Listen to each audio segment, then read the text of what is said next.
Alors hier, je vous expliquais, on a commencé à parler de l'humilité. Je vous ai dit que l'humilité, c'était deux choses. C'est la connaissance de soi et c'est le service de l'autre. Donc l'humilité fondamentale, il y a des termes importants. L'humilité fondamentale, c'est l'humilité qui nous aide à nous connaître nous-mêmes. Vous allez voir, il y a différents aspects de l'humilité fondamentale.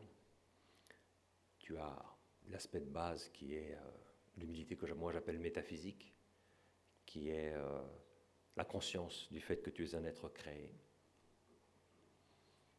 Une personne qui ne sait pas qu'elle est un être créé, qui pense qu'elle est un Dieu pour elle-même, c'est lourd en termes d'humilité. C'est la humilité de base. C'est-à-dire que si tu n'as pas cette humilité, tu comprends rien sur ce que tu es. Tu te prends pour ce que tu n'es pas. Il te manque un aspect très important de la connaissance de soi. Et comme l'humilité, c'est la vertu de vivre dans la vérité, et toi, tu vis dans le mensonge. Ta vie est un mensonge. Ces gens qui disent qu'il n'y a pas de nature humaine. Il n'y a que le moi. Ces gens vivent dans un mensonge terrible. Et ce mensonge, c'est le manque d'humilité, c'est le manque de vérité sur eux-mêmes. Donc la base de l'humilité, c'est l'humilité métaphysique, qui est la considération du fait que tu n'es pas un Dieu pour toi-même, que tu es un être créé, que tu as et au moins que tu as une nature qui t'a été donnée. Parce que parmi votre public, parfois vous avez des gens qui ne sont pas du tout croyants. Et donc tu lui dis que tu es un être créé. Tu lui dis que ça veut dire, ça être créé. Moi je ne crois en rien. Je ne crois pas en Dieu. Je ne crois pas au Créateur. Alors moi tu peux dire, oui, mais alors tu reconnais quand même que tu n'es pas un Dieu pour toi-même. C'est-à-dire que tu as une nature. Et qu'il faut que tu suives ses principes, sinon tu deviens à moitié fou.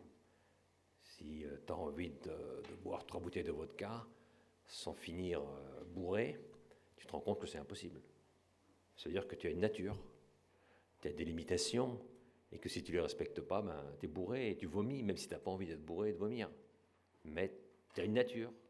Toi, nature, natura, ça veut dire être né avec. Tu es né avec quelque chose. Tu n'es pas un sujet pensant. Tu es né avec une nature. Et les gens normaux, ils disent oui, c'est vrai. C'est vrai.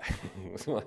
Les gens qui sont vraiment, les gens complètement idéologisés, qui veulent pas de nature parce qu'ils veulent pas de limitation, ils souffrent dans la vie. Parce il leur manque l'humilité, il leur manque la vérité sur eux-mêmes et ils tombent dans des frustrations terribles. Il faut savoir qu'en France, il y a beaucoup de gens qui ont nié l'idée de nature. Sartre dit « je ne crois pas en la nature parce que je ne veux pas accepter l'idée d'un Dieu. Donc je refuse l'idée de nature. » Il n'y a pas de nature chez l'homme. Tous les idéologues refusent l'idée de nature. Les communistes, tout ça, il n'y a pas de nature. Il y a seulement le moi. Nietzsche refuse la nature.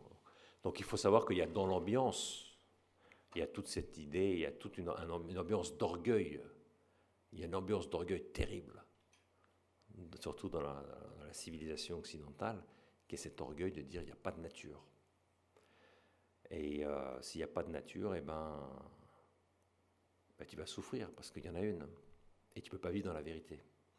Donc la base, si tu veux, de l'humilité, c'est conscience que c'est l'humilité métaphysique, c'est la conscience du fait que tu n'es pas un Dieu pour toi-même et que tu as une nature. Tu es né avec quelque chose et qu'il faut que tu respectes cette chose, sinon tu t'autodétruis. Voilà. Et tu as des gens, au nom de l'orgueil, ils disent non. Je suis né sans rien et je m'auto-crée. I reinvent myself, comme disent les Américains tous les jours. Je me réinvente. C'est dramatique parce que pourquoi tu veux te réinventer? Tu es né avec un tempérament, avec une nature, avec des principes de la nature, principes de la nature humaine que tu ne peux pas bafouer sans t'autodétruire. Voilà, alors il faut savoir que parfois dans les audiences que vous pourrez avoir, ceux d'entre vous qui ont le désir d'enseigner cette science, surtout en France, vous aurez des gens qui vous diront non, c'est des conneries, tout ça, ça n'existe pas la nature. Je suis un Dieu pour moi-même. Qu'est-ce que vous leur répondez? No problem. Tu crois en ce que tu veux, mais ce que tu dis, c'est pas très scientifique. Parce que si tu bois 3 bouteilles de vodka, tu es pété, même si tu n'as pas envie. Donc la nature, c'est un fait. Et il y a des chiffres, il y a des numéros, et il y a des faits qui démontrent qu'elle existe réellement. Voilà. Donc tu dis à cette personne, toi, ton problème, c'est que tu es idéologue. Tu ne respectes pas les faits. Ce qui t'intéresse, c'est ta volonté. Ce que tu veux faire. Voilà. Donc on est encore en train de parler de philosophie lorsqu'on parle d'humilité métaphysique. On parle de la base du fait qu'on n'est pas des dieux pour nous-mêmes et qu'on doit accepter l'idée de nature. On n'est pas obligé d'accepter l'idée de création, mais on doit au moins accepter l'idée de nature. Que tu es né avec des principes, avec quelque chose, et que si tu ne le respectes pas, ben tu vas à la faillite de ta propre existence. Ensuite, il y a le deuxième aspect de l'humilité, c'est l'humilité ontologique. C'est quoi l'humilité ontologique? L'humilité ontologique, c'est le fait que tu as une dignité propre. Tu vois, on parle de la dignité ontologique des êtres humains. Pourquoi on dit dignité ontologique? Parce qu'on veut dire ce n'est pas une superstructure, cette dignité. Elle vient avec l'être lui-même. C'est-à-dire que toi, tu es né avec un esprit libre, avec une volonté, avec une intelligence et avec un cœur. Et ça, ce n'est pas quelque chose que tu as acquis par la suite. C'est quelque chose qui est inné, c'est quelque chose qui est inscrit dans ta propre nature dès le départ. C'est pour ça qu'on dit la dignité ontologique des êtres humains. Et c'est pour ça qu'on peut parler d'humilité ontologique. L'humilité ontologique, c'est la vérité sur ta dignité. La vérité sur ta dignité, c'est que tu n'es pas un singe. Peut-être que l'homme physiquement descend du singe, possible, on s'en fout. Le truc, c'est que toi, tu n'es pas un singe. L'homme n'est pas un singe, même s'il descend probablement du singe, d'un point de vue physiologique, physique, d'un point de vue spirituel, il est évident qu'il ne peut pas descendre du singe. Un singe ne peut pas peut pas créer un être humain, pas engendrer un être humain, c'est pas possible. On ne peut pas donner ce qu'on n'a pas. On ne peut pas donner un esprit quand on n'en a pas.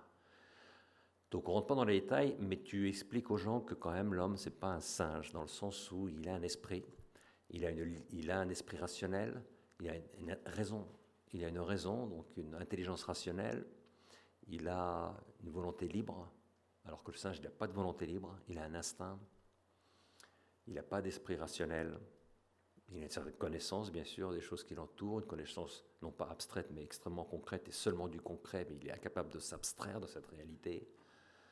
Donc il est incapable de parler réellement. Il peut communiquer, oui, par des sons, mais il ne peut pas parler. Il ne peut pas abstraire des concepts de la réalité matérielle. Donc il n'a pas d'esprit. Effectivement, l'animal, il n'a pas d'esprit, même s'il faut respecter et aimer les animaux. Il ne s'agit pas de ne pas les aimer. Mais l'être humain, il a une dignité propre qui est vraiment la dignité d'un esprit. Il a un esprit. Et les anciens Grecs savaient que l'être humain a un esprit, que ce n'est pas un animal. Donc ce n'est pas quelque chose de moderne, la démonstration de l'esprit humain, la capacité de s'abstraire de la matière. Pour ça, il faut un esprit. La matière ne peut pas s'abstraire de la matière elle-même. Donc c'est pour ça qu'on dit que l'être humain a un esprit, il a une volonté libre et il a une intelligence rationnelle. Il a aussi un cœur, etc. Il y a donc une spiritualité chez l'homme et chez la femme. Et ça, c'est un élément important de la connaissance de soi. Tu vois. Donc au départ, tu as l'humilité métaphysique qui est la connaissance, le savoir, la reconnaissance du fait que tu es un être qui est né avec une nature, un être créé avec une nature. Le deuxième stade, c'est l'humilité ontologique, qui est la reconnaissance du fait que tu n'es pas un animal, mais que tu as un esprit, et que cet esprit donc te donne une dignité particulière. Ensuite, tu as ce que moi j'appelle l'humilité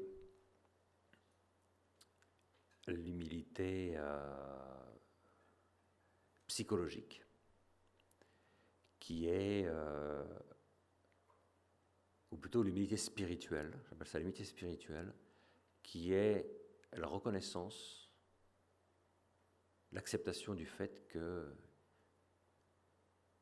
y a un élément de faiblesse dans la nature humaine, et qu'on fait souvent le mal, on fait souvent des choses qu'on n'a pas envie de faire, qu'il y a une tension vers le bas, qu'il y a une tension vers l'égoïsme, et que tout le monde, ça peut le comprendre. Les chrétiens appellent ça le péché originel. Aristote, il en parle, mais bien sûr, il ne parle pas du péché originel, puisque lui, il n'a jamais eu accès à l'Ancien Testament. Il parle de cette chose qui va contre la raison, qui est à l'intérieur de l'être humain. Il n'en connaît pas l'origine, mais il est conscient de cette réalité.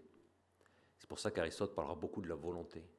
Il parlera beaucoup de l'importance de développer la vertu, la volonté pour arriver à dépasser ce principe négatif qui existe aussi dans la nature humaine. Donc là aussi, tu vois, c'est une ambiance qui est une ambiance de gens qui ne sont pas imbus du judéo-christianisme.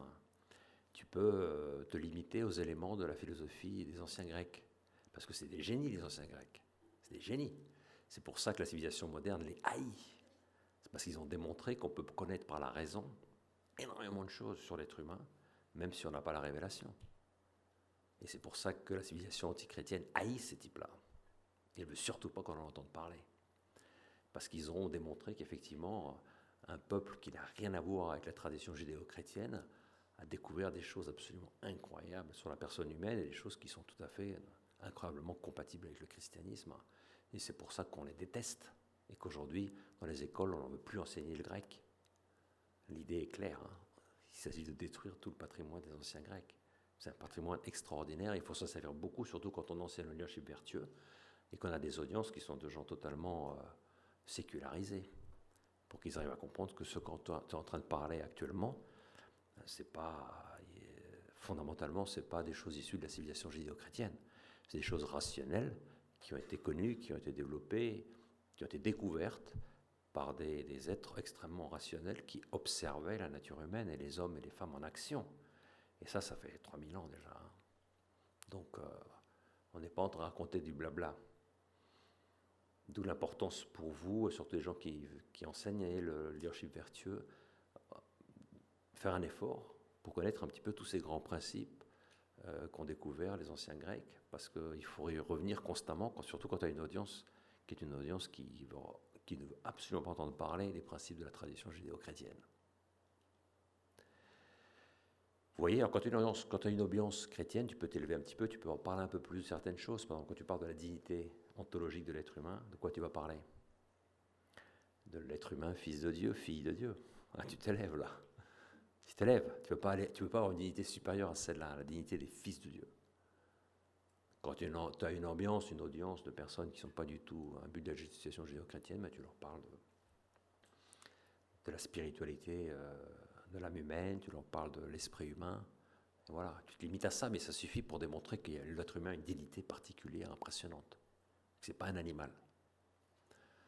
Et ce troisième aspect dont je parle maintenant, qui est l'humilité spirituelle, c'est la reconnaissance qu'effectivement, chez toi, il y a quelque chose qui ne fonctionne pas. Il y a des choses très belles, il y a des élans incroyables de noblesse, mais il y a aussi des frustrations qui sont liées au fait qu'on a tous une tendance vers l'orgueil, et une tendance vers le plaisir, une tendance vers l'égoïsme, une tendance vers le moi, etc. Et ça existe, et qu'il y a un combat dans le cœur de chaque personne, et que c'est une réalité, et que tout le monde en est conscient. Et que ceux qui le nient, eh ben, ils se trompent, parce que l'expérience de cette faiblesse, elle existe, et elle a été expliquée par des philosophes bien avant, enfin d'une manière, je dirais, à l'extérieur de la tradition judéo-chrétienne. Et Aristote, il en parle dans ses livres d'éthique. Donc, il y a cette faiblesse, et c'est une réalité, et le nier, c'est de la folie. Et le nier, c'est de la folie, et toute cette tradition naturaliste qui nous vient de Rousseau, c'est aussi de la folie. Rousseau, il a son expérience personnelle, mais il a perdu quelque chose n'a pas fonctionné dans sa tête, et il a perdu cette vision que le mal existe dans l'être humain avant d'exister dans la société. Mais parce que Rousseau est un type particulier, il ne représente pas l'humanité. Son expérience, sa manière de penser elle était propre à la sienne, même si ça a eu des conséquences très fortes sur l'histoire du continent européen. Il y a un manque terrible d'humilité chez Rousseau. Terrible. Il y a un manque de vérité. Parce que le manque d'humilité, c'est un manque de vérité. C'est un manque de vérité sur soi-même. Tu vois ? Et puis il y a un troisième aspect, il y a un quatrième aspect de l'humilité, qui est l'humilité psychologique, qui est la reconnaissance de son talent. C'est la reconnaissance de ton talent. C'est-à-dire, là il ne s'agit plus de parler de ta dignité, de la dignité ontologique, il s'agit de parler de ton talent propre. Tu as un talent, il faut que tu le découvres. Et un aspect de ce talent, c'est effectivement, ce dont on a parlé hier, ton tempérament. Ton tempérament, c'est des faiblesses, bien sûr, mais c'est surtout un talent. Plus d'autres talents que tu peux avoir reçus, des dons spécifiques. Et ça fait partie de l'humilité, ça. Et il y a beaucoup de gens qui le voient pas. Beaucoup de gens voient dans l'humilité cette limitation. Ils voient l'humilité métaphysique, ils voient l'humilité psychologique, donc je suis un être créé et en plus je suis un pécheur. Et ça s'arrête là, quoi. L'humilité pour eux.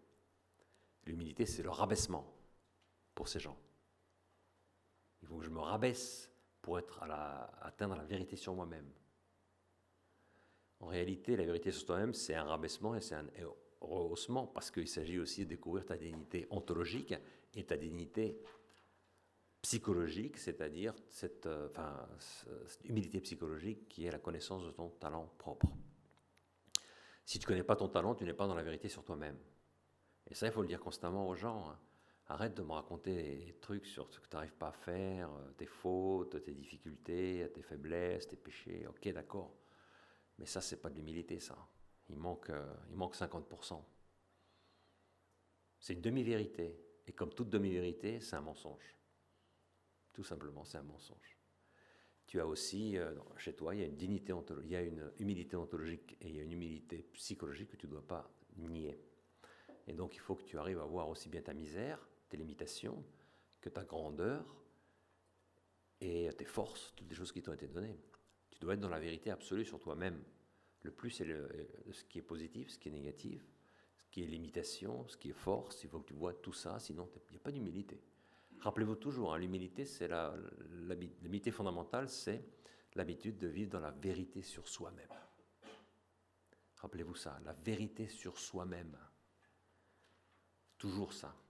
Les gens te demandent constamment, c'est quoi l'humilité? Ça semble mauvais, ça semble bizarre comme mot. L'humilité, c'est la vérité sur soi-même. Et la vérité sur soi-même, c'est qu'il y a des limitations, mais tu as aussi des forces qu'il faut que tu découvres, et ton talent, il faut que tu le découvres. Et on va en parler un petit peu après. Les relations entre la magnanimité et l'humilité sont impressionnantes. Donc voilà, tu vois, c'est la connaissance de soi, c'est l'humilité fondamentale. Et puis, tu as un deuxième type d'humilité qu'on appelle l'humilité fraternelle, parce que celle-là, c'est l'humilité qui te dirige vers le service de l'autre. C'est le service des autres. C'est plus la connaissance de soi, c'est vraiment le service de l'autre.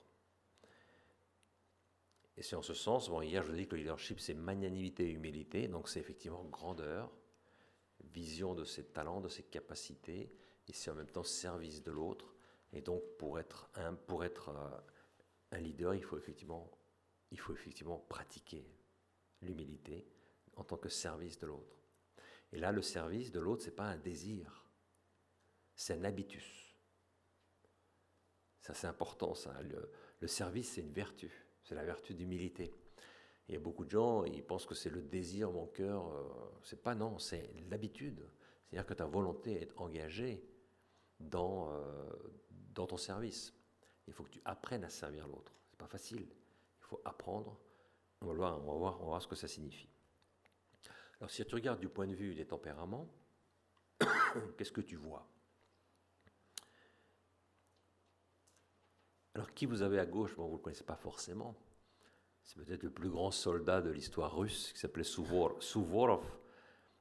C'est un grand soldat russe de l'époque de Catherine la Grande, la fin donc du XVIIIe siècle. Il n'a jamais perdu aucune bataille. Le type, il a bataillé 60 fois, il n'a jamais perdu aucune bataille, il était pratiquement toujours en nombre inférieur. Donc c'est quand même un grand manager. C'est quand même quelqu'un qui a réussi. Il a réussi. L'académie militaire en Russie s'appelle l'Académie Souvorov. Alexandre Souvorov, c'est un type un peu bizarre, mais extrêmement vertueux, avec une grande magnanimité et une grande humilité. C'est un grand colérique, mais il est intéressant ce gars-là parce que c'est un vrai serviteur de ses soldats. À une époque où les soldats, en Russie, un peu dans le monde entier, étaient plutôt des numéros, des instruments, lui, il a réussi à constituer une armée de personnes qu'il aimait, il vivait avec eux, partout il était avec eux, il ne supportait pas les avantages matériels que pouvait lui donner sa condition de generalissimus. Il vivait avec ses soldats, il les faisait grandir, il leur donnait un sens très profond de leur dignité personnelle, leur sens de l'amour de la patrie. Avant lui, c'était une armée vraiment de mercenaires. L'armée russe, c'est une armée de mercenaires. Lui, c'est le premier qui a transformé cette armée de mercenaires en une armée de personnes qui ont un sens de leur dignité propre et qui sont unis par cette vérité sur ce qu'ils sont, être russes. C'est un colérique qui était préoccupé par ses propres soldats et par leur croissance personnelle, par leur dignité propre. Et ça a porté des fruits. Même le grand général Nelson était impressionné par le caractère de Souvorov et il lui envoyait des lettres extraordinaires. Il le reconnaissait comme étant vraiment le plus grand leader de l'histoire militaire. Donc, vous ne le connaissez pas forcément, Souvorov, c'est un exemple, si tu veux, dans l'armée. Hier, on a parlé beaucoup d'exemples, je vous ai donné pas mal d'exemples de personnes dans le business qui ont pratiqué l'humilité. Il faut savoir que dans l'armée, il y a aussi des grands soldats qui, à une époque où ce n'était pas du tout bien vu de servir ces soldats, mais les soldats étaient là pour te servir toi, il a laissé des traces énormes dans l'histoire militaire mondiale sur ce que doit être un général pour ces soldats. On dirait aujourd'hui, il y a beaucoup de gens comme ça, c'est vrai, mais à la fin du XVIIIe siècle, en Europe, il n'y en a pratiquement pas. L'armée, ce n'est pas du tout ce que c'est aujourd'hui. Et les livres de M. de Villiers, il y a 300 ans, on ne les écrivait pas. Et la vision qu'on avait de l'armée était assez différente. Et ce gars-là, c'est plutôt un de Villiers d'il y a 300 ans. Donc il jure complètement avec le contexte historique dans lequel il est né et il a grandi, parce qu'il avait une humilité impressionnante. C'était un serviteur de ces hommes et ces hommes l'adoraient, ces hommes l'aimaient. Donc tu vois, et chez le colérique, il y a une grande connaissance de soi au niveau de la connaissance de ses talents. Parce que le colérique, il a conscience naturellement de ses talents. Et il peut en parler facilement, il se sent bien avec ses talents, et il se connaît bien lui-même au niveau de ses talents, ça c'est important. Mais tu vois, il y a des différences, il y a un minus peut-être, il y a une certaine tendance à l'orgueil, il y a une difficulté de reconnaître ses propres erreurs. Le colérique, il n'aime pas reconnaître ses erreurs, il n'aime pas se tromper. Et surtout, il ne reconnaît pas facilement que ses talents sont des dons. On a vu hier que vous expliquez le mélancolique. Lui, il dit, c'est évident que ce n'est pas moi qui ai écrit ce poème. C'est Dieu qui écrit ce poème. C'est ma muse qui écrit ce poème. Moi, je suis qu'un instrument, je suis qu'un médiateur. Pour un mélancolique, c'est évident. Il ne peut pas parler autrement. Pour lui, c'est une manière de se rehausser, d'ailleurs. C'est une manière de vivre sa dignité. Je suis poète, je suis médium. Je suis médiateur entre les dieux et les hommes, tu vois. Pour un colérique, ce langage n'a pas de sens. Pour un colérique, c'est moi. Tu vois ce que je veux dire? C'est mon talent. Il a du mal plutôt à reconnaître que ces talents sont des dons. Et donc les colériques, surtout les enfants colériques, il faut leur expliquer ça. Tu vois, tu as des dons. Ils sont incroyables, tes dons, mais n'oublie jamais que tes dons, ils viennent de Dieu, ils viennent de la nature, ils t'ont été donnés, comme ce que je rappelais hier, Eric Liddell, qui répétait toujours cette phrase « God made me fast ». Il faut répéter souvent ça aux enfants, tu vois. C'est des dons que Dieu t'a donnés, tu es responsable de ce don. Tu l'as, bien sûr, et tu en as conscience, mais n'oublie jamais.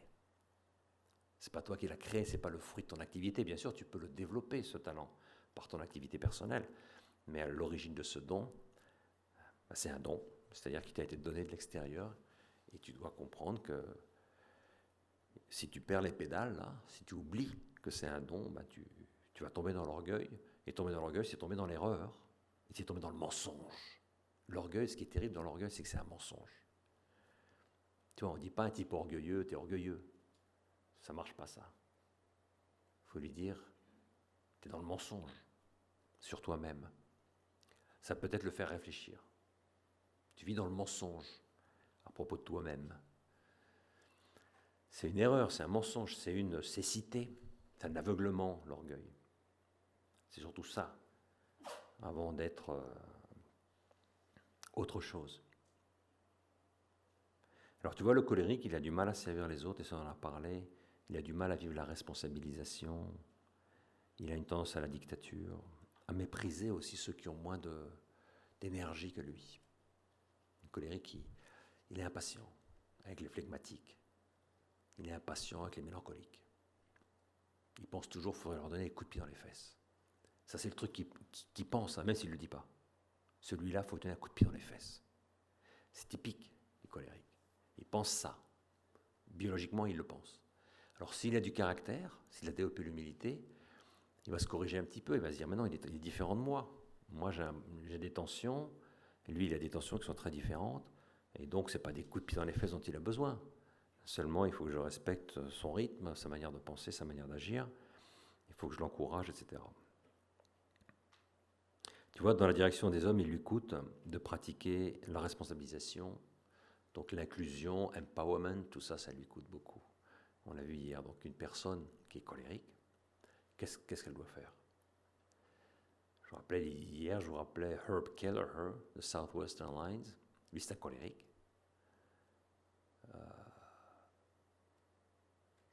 Lui, il a grandi depuis qu'il est petit dans la vertu de l'humilité.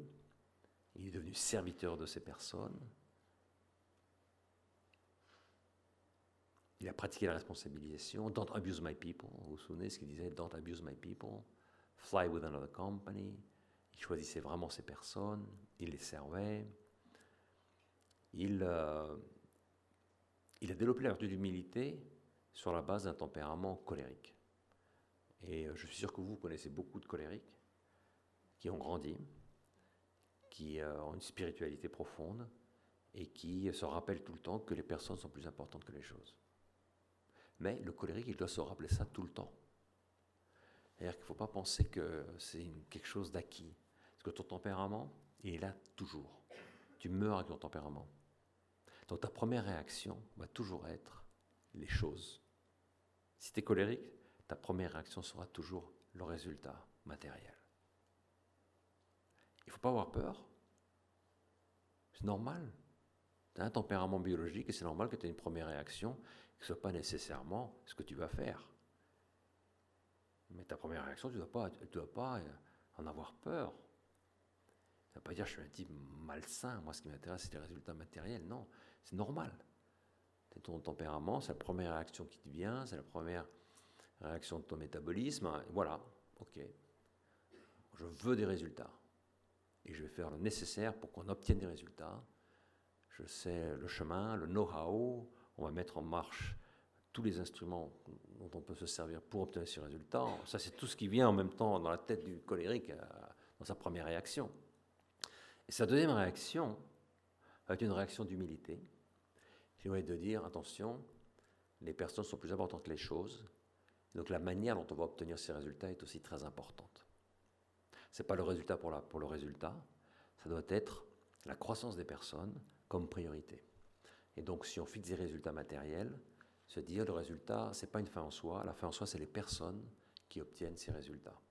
Donc moi, il faut que je me dise, si je suis colérique, il faut que je me dise, il va falloir que je réfléchisse beaucoup sur les personnes. Il va falloir que je pense, qu'est-ce que ça veut dire que servir les personnes, déléguer du pouvoir, délégation de pouvoir, responsabilisation, donner à mes employés le sens de leur propre liberté, de leur propre responsabilité, leur donner le temps d'expérimenter des choses nouvelles. Il va falloir que je les fasse grandir.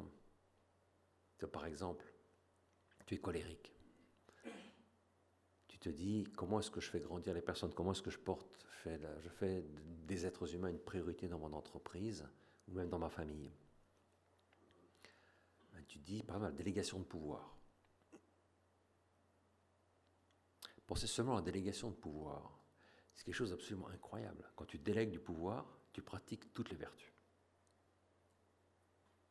Toutes. Tu pratiques la vertu de prudence. Pourquoi? Parce que tu dois réfléchir. Cette personne, est-ce qu'elle est mûre pour le pouvoir ou pas? Parce que si je lui délègue du pouvoir et qu'elle n'est pas mûre pour le pouvoir, ce pouvoir va la détruire.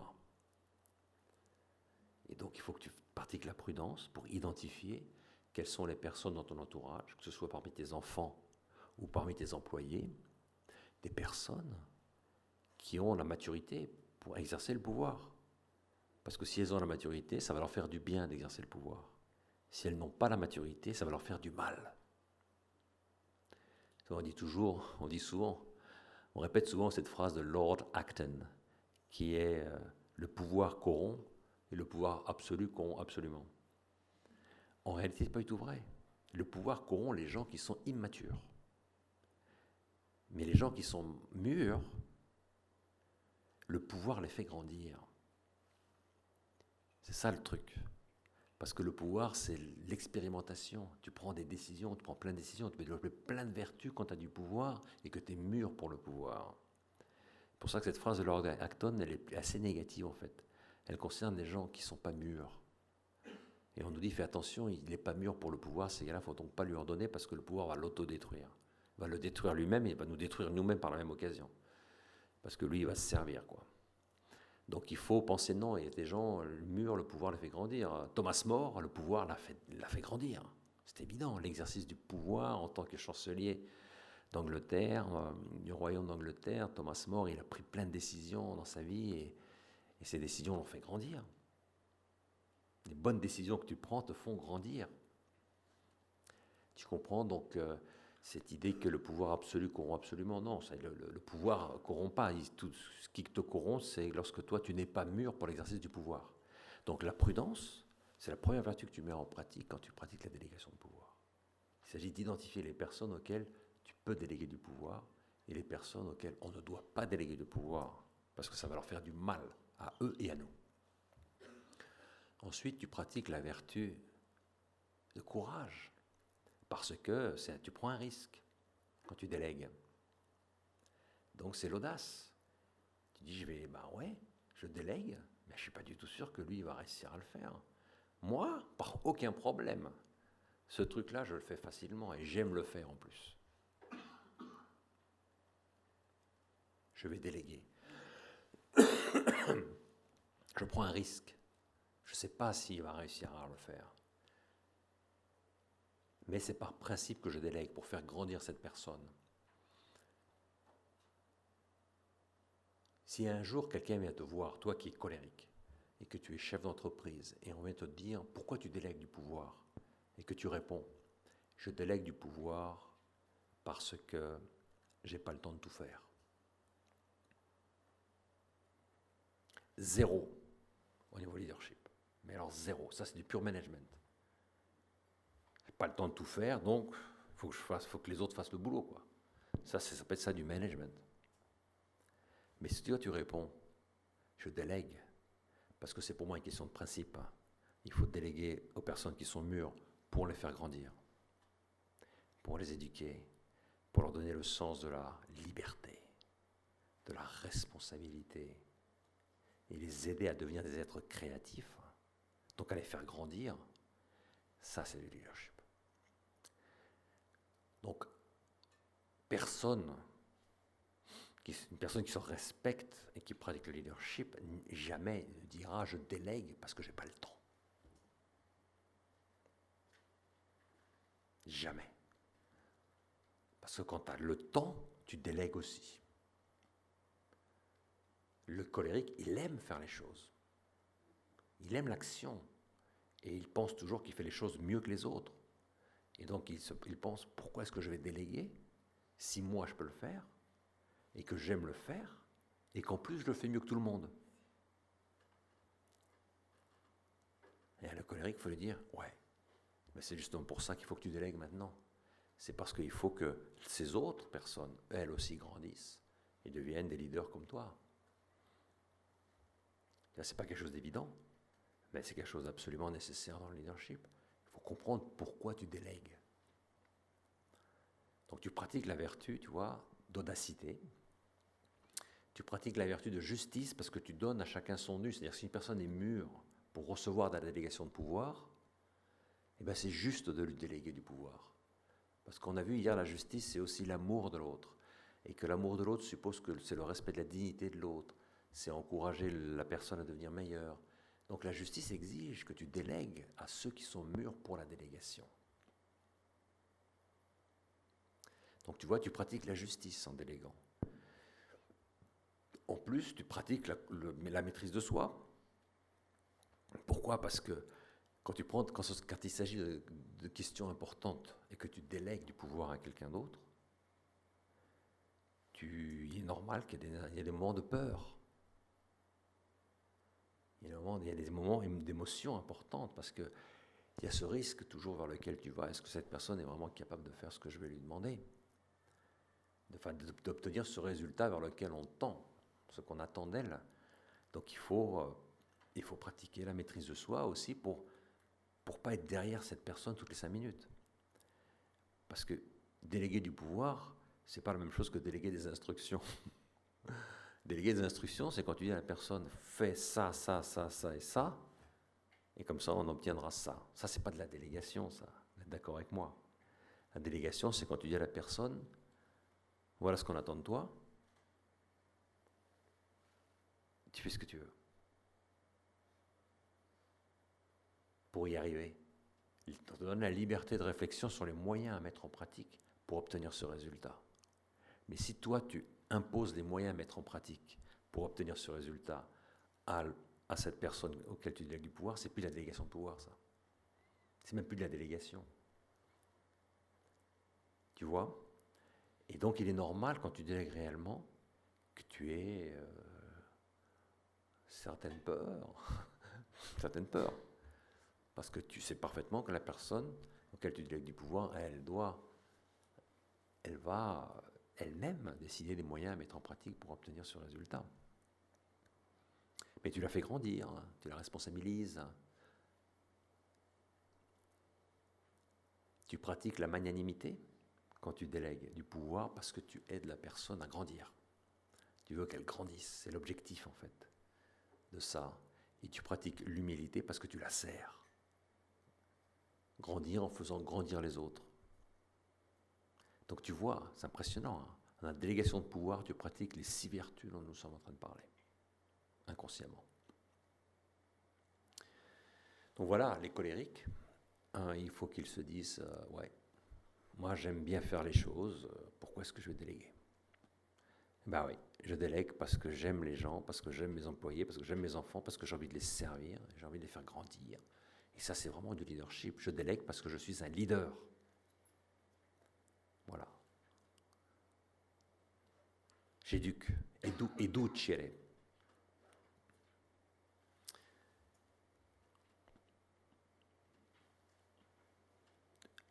Pour le mélancolique, la situation est un peu différente. Le mélancolique, lui aussi, il connaît ses talents. Lui, il sait facilement que ses talents sont des dons. Ça, je vous l'ai expliqué, je ne reviendrai pas là-dessus, c'est clair. Pour lui, c'est des dons, c'est sa dignité qui est en jeu. Il s'agit de dons divins. Quel est le problème au niveau du service? Le problème du mélancolique, c'est l'auto-absorption. Alors, je vous ai expliqué hier que l'auto-absorption en soi n'est pas mauvaise. C'est même ça qui produit en fait la créativité. Les gens demandent pourquoi ça produit la créativité. Ben, c'est clair, c'est que quand tu tournes comme un aigle autour de l'objet de ta connaissance pendant des heures, ou des semaines ou des années, ben, tu commences à capter cet objet d'une manière assez différente. Et tu peux produire quelque chose de nouveau. C'est-à-dire que c'est le temps que tu passes à la contemplation de l'objet qui fait que tu arrives à produire quelque chose d'impressionnant. C'est la contemplation. Donc l'auto-absorption, elle favorise la contemplation. Mais le problème se pose, l'être humain, c'est pas seulement une personne, c'est aussi un être social et il a besoin des autres pour se développer. Et il a besoin d'être en communion avec les autres pour avancer dans la vie. Sinon, il est toujours avec lui-même et à la fin, il devient à moitié fou. Donc, le mélancolique, lui, doit se dire, moi, il faut non seulement que je sois audacieux, puisqu'on a vu hier que l'audace, c'est la vertu, challenge, le défi des mélancoliques. Il faut non seulement que je sois audacieux et que je n'ai pas peur du monde extérieur, il faut que je réalise mes rêves dans le monde extérieur, il faut que je les transforme dans la pratique, qu'ils arrêtent ces rêves d'être purement spirituels ou intellectuels ou abstraits. Mais en même temps, il faut que je m'oblige aussi à aller vers les autres. Il faut que je passe du temps avec les gens. Il faut que j'aille vers les gens. Tu vois, le mélancolique, il doit aller vers les personnes. Et ça lui coûte. Il préfère être assis dans un fauteuil pendant 3 heures à contempler du Picasso, à lire de la littérature, à contempler les choses qui sont belles, les choses qui sont bonnes, les choses qui sont attrayantes. Il a soif de contemplation, il aime être seul avec lui-même, il a soif de solitude. Mais il faut qu'il se dise, ok, c'est bon de temps en temps que tu aies cette solitude, parce que sans cette solitude avec toi-même, tu vas mourir. Mais il faut que tu fasses un effort, il faut que tu aies de la discipline. Et la discipline pour toi consiste à aller vers les gens. Ça veut dire tous les jours, il faut passer des coups de fil, il faut prendre des rendez-vous, il faut aller vers les gens, même si tu ne sens pas cette nécessité. Il faut que tu aies une discipline de vie qui t'oriente vers les autres.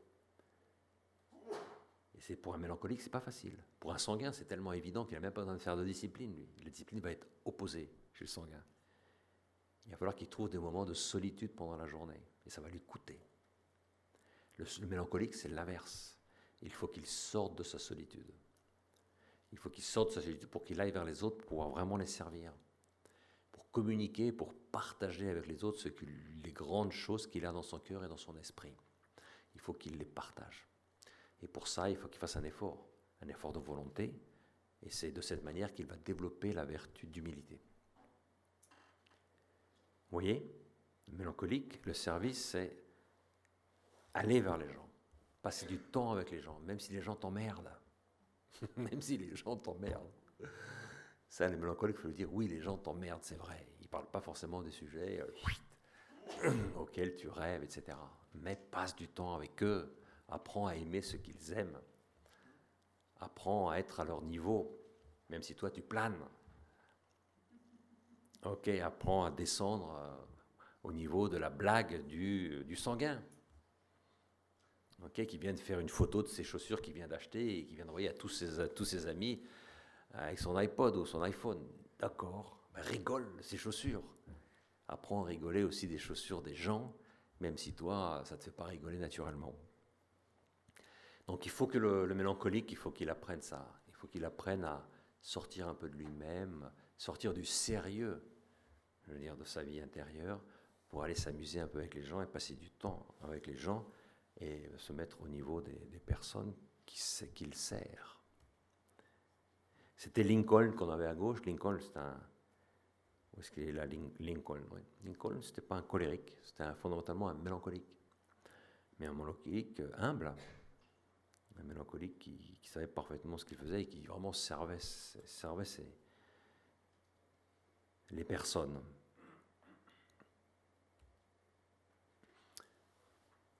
Le sanguin, alors ici on a à gauche bien sûr le modèle du sanguin dans la Bible, c'est Saint Pierre. Le sanguin, le problème qu'il a souvent, c'est la connaissance de soi, au niveau de l'humilité. Le sanguin, qu'est-ce qui se passe? Il a tendance à connaître les autres bien mieux qu'il ne se connaît lui-même. C'est typique du sanguin.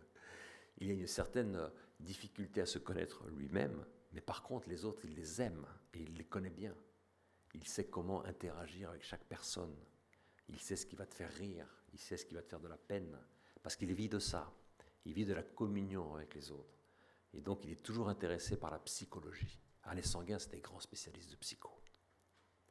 Ouais. Tout ce qui est interrelationnel, c'est des choses qu'il adore. Et donc, il s'intéresse beaucoup à la psycho, il s'intéresse aux relations entre les êtres humains, comment on doit parler avec celui-là, comment on doit parler avec celui-ci, pour qu'il soit heureux, pour que ça vienne dans sa peau. Il est facilement manipulateur, le sanguin. Il est facilement manipulateur. Ouais. Facilement manipulateur. Il vit de la communication, et la manipulation, c'est beaucoup de la communication. Donc, mais quand il s'agit de lui-même, il est complètement perdu. Bien sûr, il connaîtra son tempérament sanguin, ça c'est évident. Il le connaîtra. Mais se connaître soi-même à fond, pour un sanguin, c'est très difficile. Il a besoin d'aide de l'extérieur.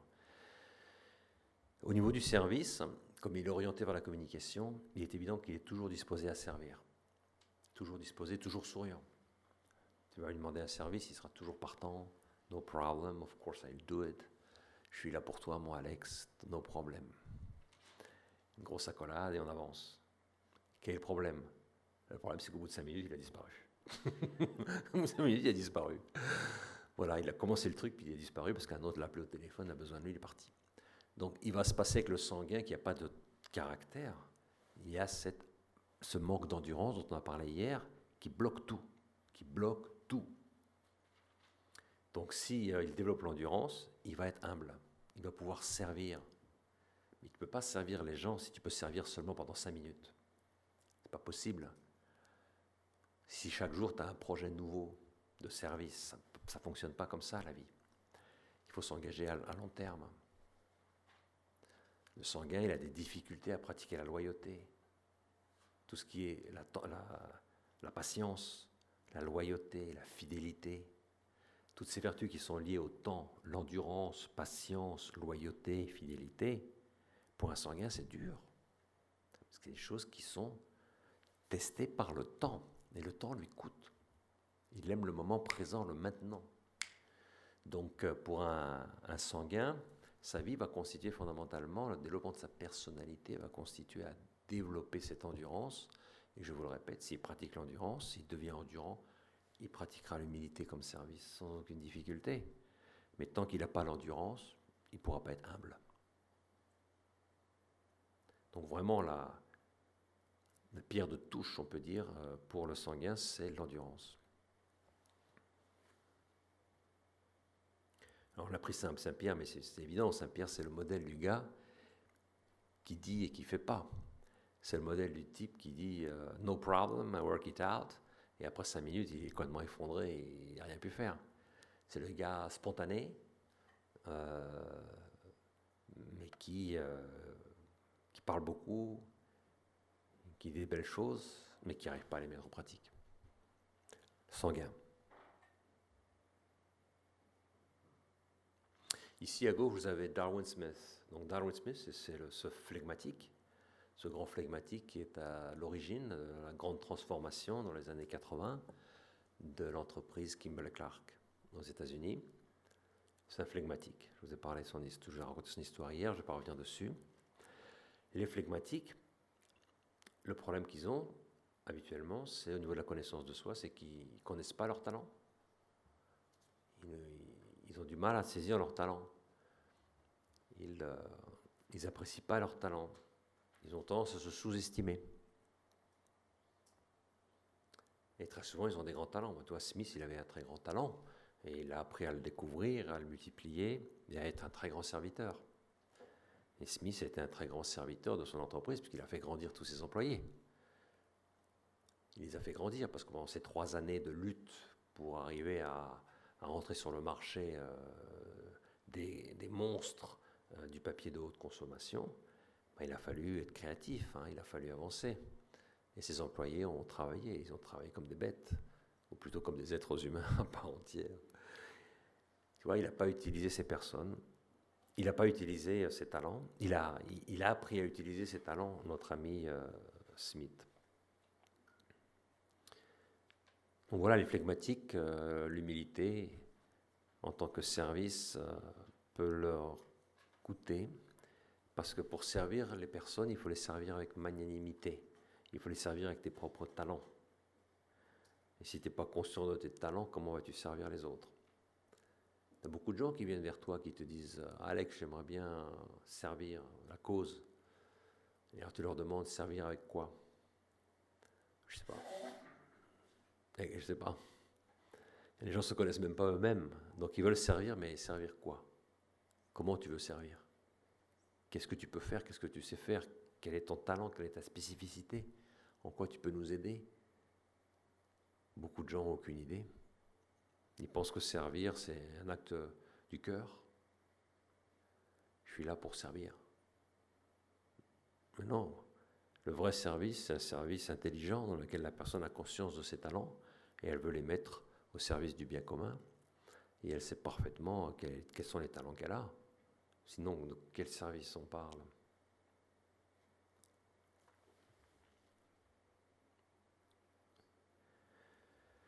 Ok ?